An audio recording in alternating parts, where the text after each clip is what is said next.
دنبالش میره کربلا، هی به سینش میزنه بنیا قتلوک عطشانا. دیدی؟ چند ساعت زیر اون پاد را بریزیم این آفتاب تشنک میشه، کامت خشک میشه. لا اله الا الله. سید الشهدا را ای مردم زخم شمشیر نکش، زخم خنجر نگیرید. امام حسین رو چی گفت؟ زخم زمان کش. میگه وارد رفتگاه شد، دید داره با زبانش دور دهانش میچرخونه.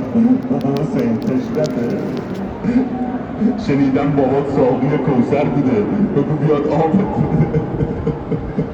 حسین چه خیری داشت، حال روز این شب و روزای عمه ساداته. حسین چه خیری داشت این سر جدایی، من نمیدانم کجای سرزمین کربلایی، من نمیدانم. رسیده کار زینب حالا به جایی که زن خونی خبر دارد کجایی. قربون این دلاتون برم، قربون این دلاتون برم، قربون این دلاتون برم.